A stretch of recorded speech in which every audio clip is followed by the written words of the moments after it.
Terima kasih ya Bapa, buat pagi yang indah kami boleh memuji memuliakan Tuhan. Dan pada lagu yang terakhir ini kami mau menyatakan sekali lagi bahwa kami mau tetap setia kepada Tuhan sampai kami menerima mahkota kehidupan yang Tuhan janjikan. Sebagai ahli waris oleh karena Allah, kami pemilik kerajaan surga. Terima kasih ya Tuhan buat kasih karunia Tuhan itu. Dan pagi ini kami mau belajar Tuhan, bagaimana kami boleh mengisi hari-hari kehidupan kami yang masih ada di dunia ini, supaya kami boleh tetap teguh dan setia kepada Tuhan. Ajar kami Tuhan, buka hati dan pikiran kami Tuhan, biarlah lewat Roh Kudus yang ada dalam diri kami boleh diteguhkan, dikuatkan, diingatkan, bahkan dihiburkan di dalam menantikan masa-masa kedatangan Engkau yang kedua kalinya. Urapi hamba-Mu juga yang penuh dengan kekurangan kelemahan ini, biar kiranya dari mulut lidah bibir hamba hanya boleh keluar kebenaran firman Tuhan saja. Terima kasih Bapa, kami mau serahkan waktu ini, kami siap untuk belajar firman Tuhan di dalam nama Tuhan Yesus. Haleluya, amin, amin. Silakan duduk Bapak Ibu Saudara yang dikasihi Tuhan. Shalom. Baik, jemaat Tuhan, hari ini kita akan membahas dari Galatia pasal yang keempat ya. Nah, dari ini merupakan satu seri khotbah lanjutan ya di gereja kita. Dan di Galatia pasal keempat ini Rasul Paulus masih melanjutkan tujuannya yang sama yang dia tulis suratnya kepada jemaat Galatia itu sama seperti pasal-pasal sebelumnya, yaitu bagaimana dia mau memulihkan orang-orang Kristen Galatia, terutama dari pengaruh guru-guru yang masih berpegang pada ajaran agama Yahudi. Dan juga untuk memperlihatkan akan kelemahan dan kebodohan mereka, orang-orang Galatia itu, karena mereka telah mundur dari ajaran akan Injil, yaitu mengenai pembenaran yang memberikan kemerdekaan mereka dari ikatan hukum Taurat sebenarnya. Nah, untuk tujuan tersebut, maka Rasul Paulus, saudara, mengetengahkan beberapa perbandingan di dalam pasal yang keempat yang akan kita bahas bersama-sama. Tapi saya berharap nanti Bapak Ibu Saudara boleh membacanya keseluruhan pasal dari Galatia 4. Nah, tapi hari ini, pagi ini kita fokus dulu sebentar kepada Galatia pasal 4 ayat 1 yang sampai yang ke-7 ya. Saudara boleh buka Alkitabnya, kalau sudah ada Alkitab yang baru, nih saya baru dikasih gitu. Ya, boleh dibuka Alkitab yang Alkitabnya Galatia pasal 4 ayat 1 sampai ke-7. Karena di sini sudah ada Alkitab besar, karena usia saya jadi saya lebih memilih yang besar lah ya. Iya. Oke. Kita buka ya Galatia pasal yang keempat. Kita akan baca di ayat 1 sampai yang ke-7. Nah, ini enak nih, besar nih ya.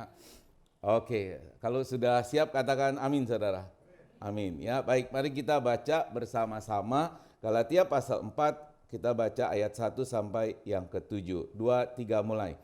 Yang kumaksudkan ialah selama seorang ahli waris belum akil balik, sedikit pun ia tidak berbeda dengan seorang hamba, sekalipun ia tuan dari segala sesuatu. Tetapi ia berada di bawah perwalian dan pengawasan sampai pada saat yang telah ditentukan oleh bapaknya. Demikian pula kita, selama kita belum akil balik, kita takluk juga kepada roh-roh dunia. Namun setelah genap waktunya, Allah mengutus anaknya yang lahir dari seorang perempuan dan takluk kepada hukum Taurat. Ia diutus untuk menebus mereka yang takluk kepada hukum Taurat, supaya kita diterima menjadi anak. Karena kamu adalah anak, Allah telah menyuruh roh anaknya ke dalam hati kita yang berseru, ya Aba, ya Bapa. Jadi kamu bukan lagi hamba, melainkan anak. Jikalau kamu anak, kamu juga ahli-ahli waris oleh perbuatan Allah. Amin ya. Tuhan Yesus berkata, yang berbahagia ialah kita yang selalu membaca, merenungkan dan melakukan firman Tuhan. Haleluya. Nah, Bapak Ibu Saudara yang dikasihi oleh Tuhan, di ayat yang kita baca ya, ini saya tampilkan lagi, tapi ini masih dalam Alkitab seri yang pertama ya, bukan yang terbaru. Nah, di ayat yang kita baca tadi, Rasul Paulus ini hendak memperkenalkan bagaimana keadaan jemaat, yaitu orang-orang Yahudi, orang-orang Israel di dalam Perjanjian Lama. Ya, Perjanjian Lama. Yang digambarkan itu seperti seorang anak yang belum akil balik. Nah, kita tahu kata akil balik itu artinya belum dewasa, ya.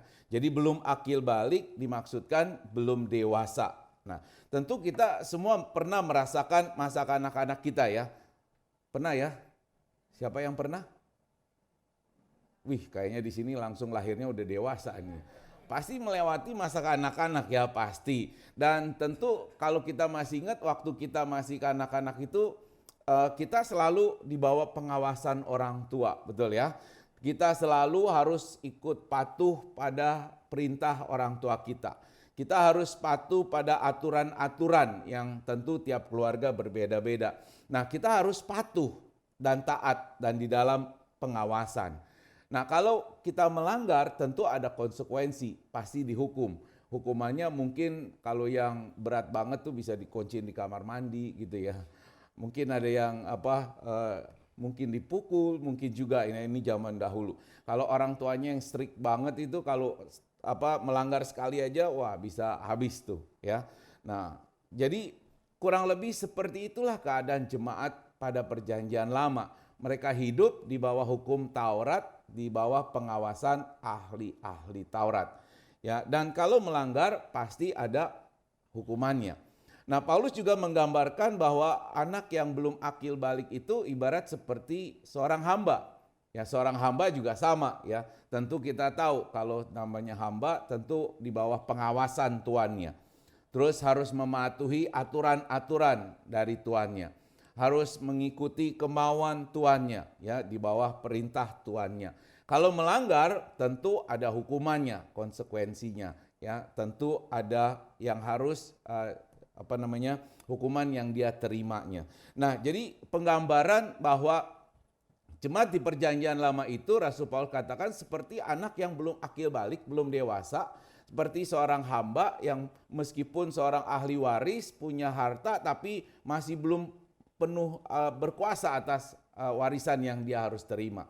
Jadi harus ada di dalam pengawasan, di dalam ketentuan untuk mematuhi aturan-aturan dan juga harus melakukan semua yang dituntut atau diminta. Konsekuensinya adalah hukuman.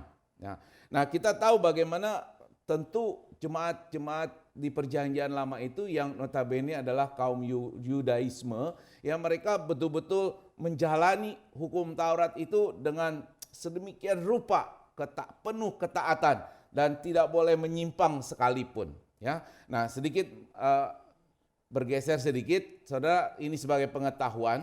Kita mungkin pernah tahu bahwa hukum Taurat itu terdiri dari 613 mitzvot, ya, 613 perintah Allah yang jumlahnya itu memang ya 613 dan ada artinya ya nanti.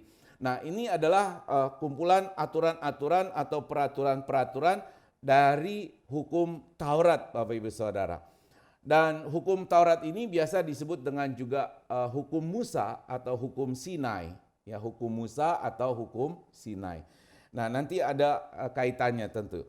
Nah, meskipun pernah dilakukan penelitian, upaya penelitian untuk melisting sebenarnya seluruh aturan-aturan hukum Taurat itu, namun pada akhirnya semua mengacu kepada penomoran yang dilakukan oleh Maimonides ya pada abad ke-12.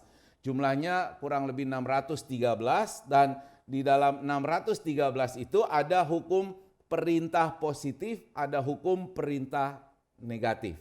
Perintah positif berarti harus dilakukan, perintah negatif berarti tidak boleh dilakukan.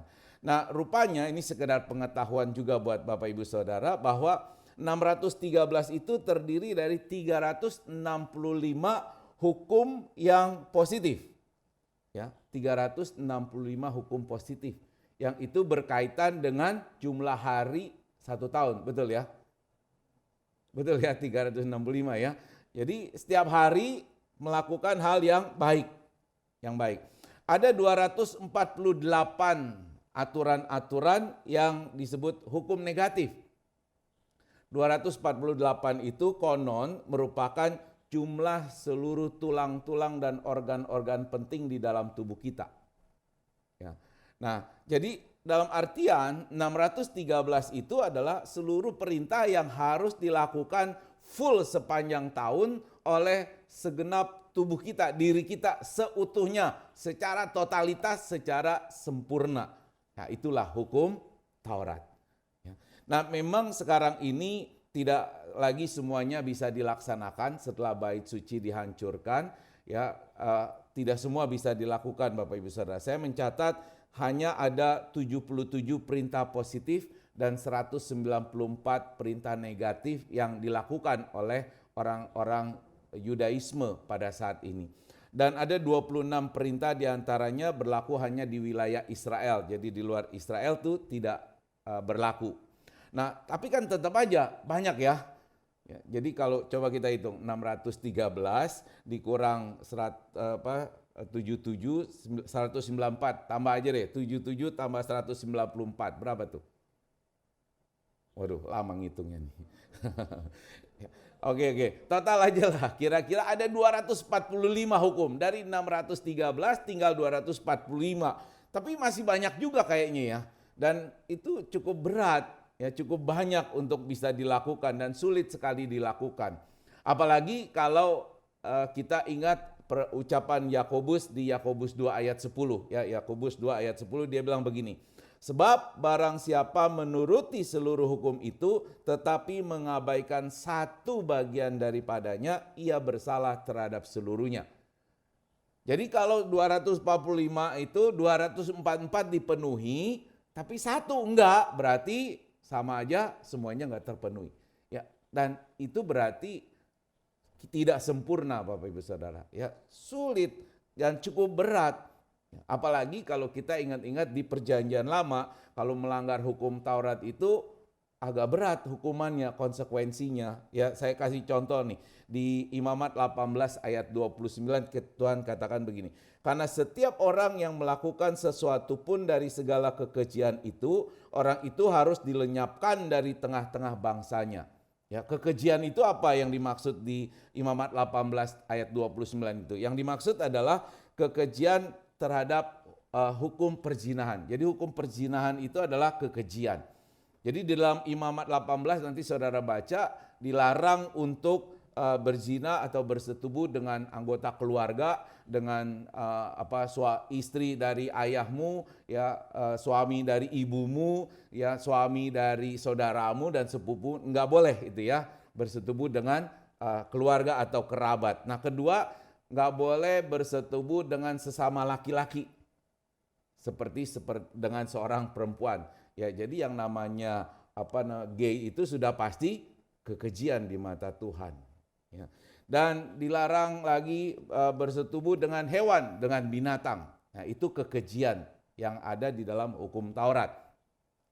Nah, jadi kalau melanggar hukum Taurat itu harus dilenyapkan dari tengah bangsa-bangsa. Nah, Bapak Ibu Saudara yang dikasihi oleh Tuhan, sebenarnya dengan memenuhi seluruh hukum Taurat, kita tahu tidak akan membuat seseorang itu memperoleh hak waris kerajaan surga.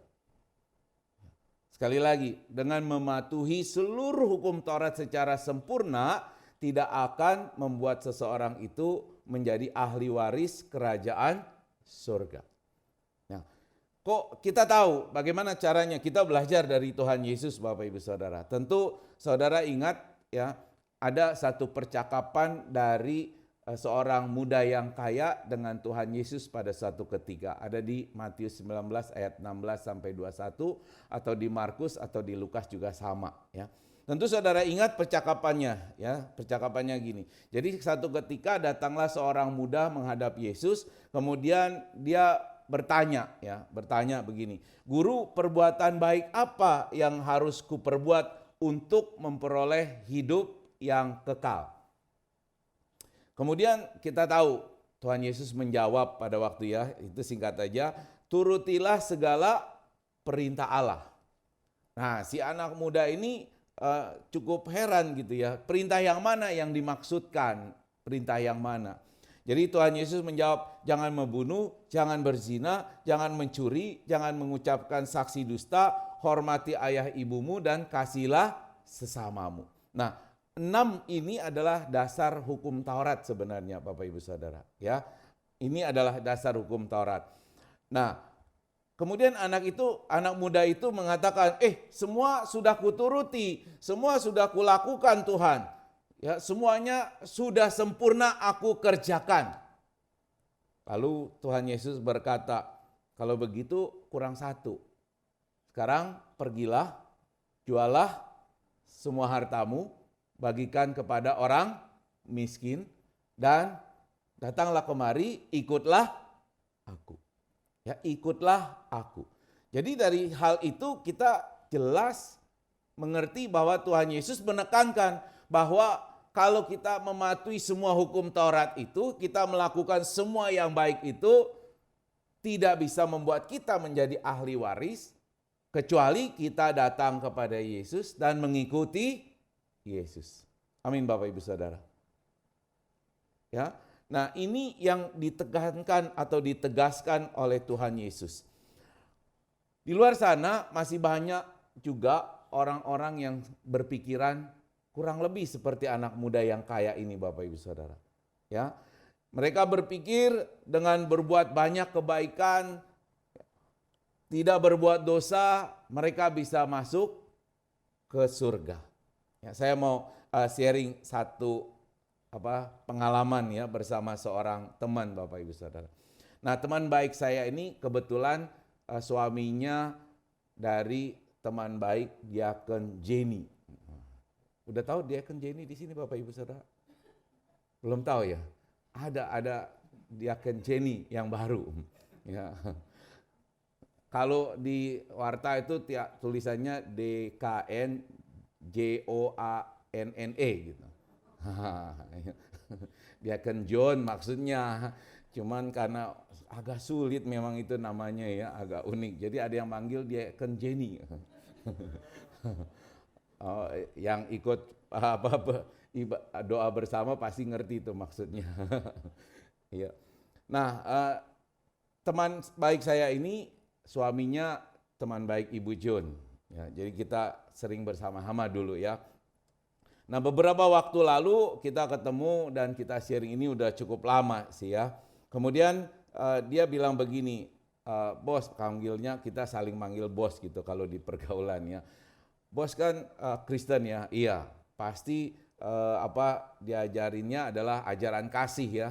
Oh iya, ya, oh, iya betul. Saya bukan Kristen, tapi saya juga mengamalkan ajaran kasih. Ya, karena dia memang masih suka ke kelenteng, ke vihara gitu ya. Saudara tahulah itu agamanya ya. Nah, jadi sebetulnya kita sama, bos. Ya, sama. Ya, sama-sama menjalankan kasih. Nah, saya juga gitu, berusaha menjalankan kasih buat baik sama orang, dan yang penting nggak buat dosa kan ya. Nah, terus saya katakan begini, iya sama ya, mengamalkan kasihnya sama. Tapi pertanyaan saya begini sama dia, apa gampang kita untuk menghindari dosa, tidak berbuat dosa? Apa mudah kita tidak melakukan sama sekali dosa dalam kehidupan kita? Baru dia pikir, tapi dia nggak mau ngalah kan? Ya memang susah sih, tapi paling nggak kan kalau kita buat baik lebih banyak daripada buat dosa, ya paling nggak masih hitung-hitung bisa lah ya. Terus saya bilang lagi, kalau begitu coba mari kita hitung dosa yang kita buat sejak kita lahir ada di dunia sampai hari ini, dan yang akan kita lakukan di hari-hari yang akan datang. Coba hitung-hitung perbuatan baik yang udah kita lakukan selama hidup dan yang akan kita lakukan nanti ke depannya, kira-kira mana yang lebih banyak. Ya, di situ dia bilang nggak mau ngalah juga. Ya pokoknya kita berusaha berbuat baiklah, mengasihi orang ya. Nanti akhirnya kita hanya berharap kemurahan Tuhan. Nah, itu poinnya saya bilang, ya, kita sebagai orang-orang Kristen, pengikut Kristus, kita tahu bahwa dosa kita itu tidak mungkin bisa ditebus. Karena terlalu banyak dan hukum dosa itu adalah maut. Dan kita bersyukur karena kita percaya kepada Tuhan Yesus yang menebus dosa kita, menghapus dosa-dosa kita, ya, dengan kematiannya di atas kayu salib.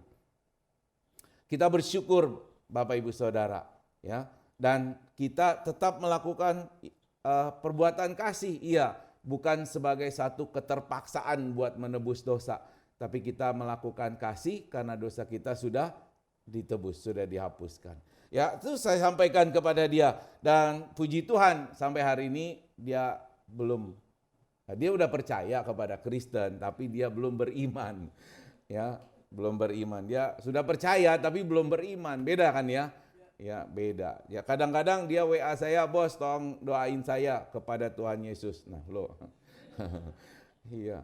Ya, tapi ya begitulah, masih banyak orang Bapak Ibu Saudara di luar sana. Ya, masih banyak. Bahkan salah satu staf saya di kantor pun seperti itu juga kurang lebih. Ya, kurang lebih seperti itu. Kita udah ya berusaha ajak dia renungan. "Oh enggak, saya udah ibadah kemarin." Ya. Ya, oh udah ibadah. "Iya, saya ke wihara." Ya, ya udahlah. Ya, kita sulit, kita hanya bisa mendoakan dan terus kita mau coba menangkan dia. Ya.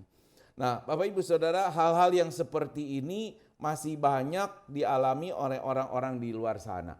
Nah, orang-orang yang seperti ini Rasul Paulus mengatakan seperti anak yang belum akil balik. Yang hanya mengandalkan satu perbuatan-perbuatan baiknya untuk bisa masuk surga.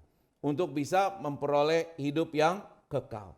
Padahal Rasul Paulus jelas-jelas menekankan di ayat yang kita baca bahwa waktunya sudah genap. Waktunya sudah genap bahwa Allah sudah mengutus anaknya yang lahir dari seorang perempuan yang takluk kepada hukum Taurat. Ia yang dimaksud adalah Yesus diutus untuk menebus mereka yang takluk kepada hukum Taurat supaya diterima menjadi anak. Jadi Rasul Paulus di sini menekankan bahwa jemaat pada waktu itu sebenarnya sudah waktunya akil balik. Sudah waktunya menjadi dewasa karena Yesus sudah lahir ke dunia menjadi penebus juru selamat. Tetapi mereka menolak. Mereka lebih senang masih menjadi anak yang belum akil balik, yang belum dewasa. Sebetulnya mereka kalau menerima Tuhan Yesus mereka akan menjadi ahli waris. Tapi mereka menolak karena mereka lebih senang menjadi seorang hamba dari roh-roh dunia. Nah, hal ini yang ditegaskan oleh Rasul Paulus, Bapak Ibu Saudara, kepada mereka, tentu juga kepada kita yang percaya. Ya, yang sudah dianugerahkan roh anaknya, kata Rasul Paulus, ke dalam hati kita, kepada mereka sebagai anak Tuhan. Sehingga kita bisa berseru, "Ya Aba, ya Bapa." Jadi mereka harusnya juga kita tidak boleh lagi kembali menjadi hamba dari roh-roh dunia. Kita tidak boleh lagi kembali menjadi seperti mereka, seperti anak yang belum akil balik. Kita harus menjadi seorang anak. Kita harus menjadi seorang ahli-ahli waris oleh Allah. Ya. Mereka juga kita tentu punya hak untuk menerima harta di surga. Amin Bapak Ibu. Amin. Ya. Jadi kita memiliki harta di surga. Kerajaan surga itu adalah milik kita. Karena kita adalah ahli-ahli warisnya. Nah, yang penting selanjutnya adalah bagaimana kita harus hidup menjadi seorang ahli waris. Tadi di awal ibadah, kalau Bapak Ibu menyimak, kita sudah diajak membaca oleh PDP Emi Tumanggor untuk melihat bagaimana harusnya kita hidup sebagai ahli waris ya dari Roma pasal ke-8. Kita baca yuk ayat 14 sampai ke-17. Biar cepat baca aja kita sama-sama ya. Roma 8 ayat 14 sampai 17 sama-sama kita baca 2-3 mulai. Semua orang yang dipimpin oleh Roh Allah adalah anak Allah. Sebab kamu tidak menerima roh perbudakan yang membuat kamu menjadi takut lagi, tetapi kamu telah menerima roh yang menjadikan kamu anak Allah. Oleh roh itu kita berseru, ya Aba, ya Bapa. Roh itu bersaksi bersama-sama dengan roh kita bahwa kita adalah anak-anak Allah. Dan jika kita adalah anak, maka kita juga adalah ahli waris. Maksudnya orang-orang yang berhak menerima janji-janji Allah yang akan menerimanya bersama-sama dengan Kristus. Yaitu jika kita menderita bersama-sama dengan Dia, supaya kita juga dipermuliakan bersama-sama dengan Dia. Nah, ayat ini tentu inline Bapak Ibu Saudara, atau senada dengan Galatia pasal yang keempat yang kita udah bahas tadi. Kalau Bapak Ibu Saudara nanti baca keseluruhan dari perikop Roma pasal 8 mulai ayat 1 sampai yang ke-17 itu, Paulus memaparkan bahwa sebagai anak Allah, sebagai ahli waris yang berhak menerima janji-janji Allah dan harta di surga, maka paling utamanya adalah hidup menurut roh. Hidup menurut roh. Bukan hidup menurut daging, atau di terjemahan, bukan di terjemahan ya, di terjemahan Alkitab yang jilid 2 ini adalah dikatakan hidup menurut tabiat daging, tabiat kedagingan. Ya. Nah, mengapa kita harus hidupnya menurut roh Bapak Ibu Saudara? Ya, saya ingin ajak kita lihat Galatia pasal 5 ayat yang ke-18 ya. Ini menyambung soalnya. Galatia pasal ke-5 ayat yang ke-18.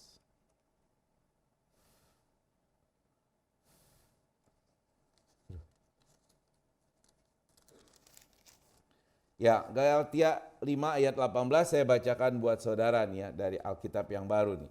Namun, jikalau kamu memberi dirimu dipimpin oleh roh, kamu tidak hidup di bawah hukum Taurat. Kenapa kita harus hidup menurut roh? Supaya kita tidak hidup di bawah hukum Taurat. Ya, tidak hidup di bawah hukum Taurat. Nah, itu alasan yang utamanya Bapak Ibu Saudara. Ya, meskipun Rasul Paulus di di Roma 8 ayat 1 dan seterusnya itu mengatakan bahwa kita harus hidup di dalam roh. Kenapa? Karena kita orang percaya yang disebut sebagai anak-anak Allah. Bahwa Roh Kudus yang memerdekakan kita dari belenggu dosa dan kematian. Bahwa Roh Kuduslah yang memimpin kehidupan kita. Dia bekerja di dalam hati dan pikiran kita. Dialah yang memampukan kita untuk tidak lagi hidup menurut keinginan daging atau tabiat kedagingan. Melainkan menurut keinginan roh yang akhirnya apa? Menghasilkan damai sejati. Damai sejahtera yang sejati. Ya, itu sebabnya kita harus hidup di dalam roh. Roh Kuduslah yang menolong kita untuk yakin bahwa kita ini memang anak-anak Allah. Dan memberanikan kita untuk memanggil Allah kita sebagai Bapa. Dan sebagai anak, ya, sebagai anak-anak Allah kita memiliki warisan. Warisan surgawi yang disediakan untuk kita kelak. Nah, di dunia ini kita memang dapat mencicipinya. Sementara kita mengalami berbagai-bagai penderitaan di dalam dunia ini. Tetapi kelak kita akan menerima harta kita di surga. Kita akan menikmati sepenuhnya bersama Kristus. Nah, oleh karena itu kita harus tetap setia hidup di dalam roh. Supaya kita tidak lagi hidup di bawah hukum Taurat. Nah, pertanyaannya buat Bapak Ibu Saudara pagi hari ini. Apakah saudara mengimani sebagai seorang ahli waris yang harus hidup di dalam roh? Wah, kayaknya enggak mengimani. Sekali lagi ya. Apakah saudara mengimani sebagai ahli waris yang harus hidup di dalam roh? Amin. Ya, kalau demikian berarti ada tanggung jawab. Ada tanggung jawab hidup yang harus kita lakukan. Ya, kita harus hidup sesuai dengan kuasa kehidupan yang Roh Kudus telah berikan di dalam hidup kita. kita sudah dimerdekakan. Kita bahkan sudah diterima. Kita sudah dibenarkan, kata Pak Gembala. Masih ingat ya, 2 minggu yang lalu. Karena pengorbanan Kristus. Maka kita tidak boleh menyerah kepada godaan dosa. Kita tidak boleh mengikuti tabiat-tabiat kedagingan kita. Itulah tanggung jawabnya sebagai seorang ahli waris yang hidup di dalam roh. So, mari kita menjaga kesucian hidup kita. Dan itulah tanggung jawab sebagai ahli waris kerajaan surga, Bapak Ibu Saudara. Ya, kita akan memiliki akses langsung kepada Allah Bapa, ya. Maka kita perlu memelihara persekutuan yang intim dengan Bapa. Melalui apa? Pembacaan firman Tuhan, melalui doa-doa kita yang rutin, supaya kita punya persekutuan yang mesra dengan Allah Bapa kita. Sehingga kita punya keberanian untuk memanggil Dia, ya Aba, ya Bapa. Nah, oleh karena itu kita punya tanggung jawab untuk menjaga persekutuan kita. Bukan cuma setiap minggu datang ke gereja, tapi persekutuan yang intim secara pribadi kepada Bapa di surga. Ya, saya berusaha tiap-tiap pagi, ya bahkan malam, terus berkomunikasi dalam doa, baca firman Tuhan. Kalau satu hari lewat itu rasanya gelisah, ada yang enggak enak. Ya, kayak apa ya? Ya ada satu jarak gitu ya, satu jarak yang kayaknya enggak sejahtera hatinya. Ya, makanya kita harus hidup di dalam persekutuan yang intim dengan Tuhan.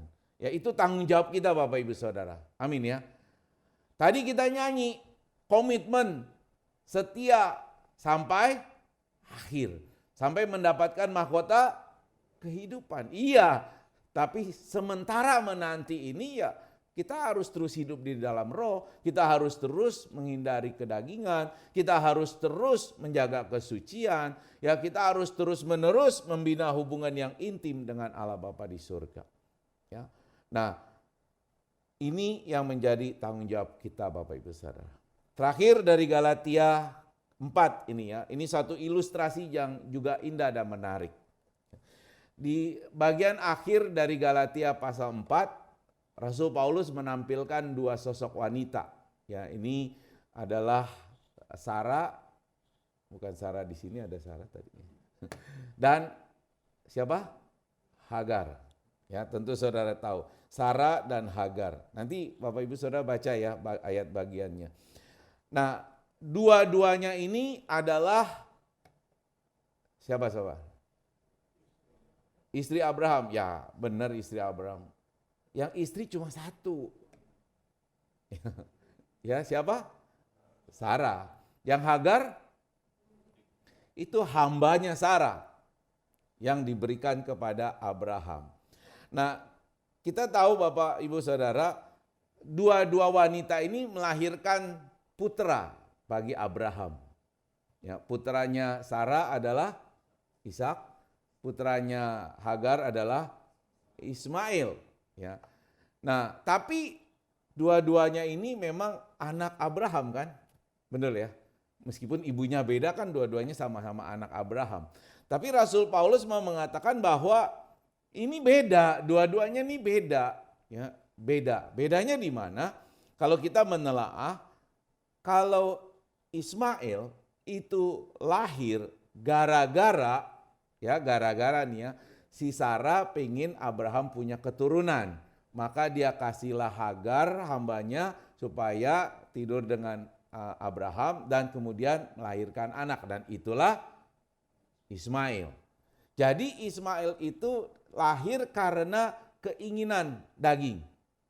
Karena rencananya Sarah, kehendaknya Sarah. Supaya Abraham punya seorang anak, seorang putra.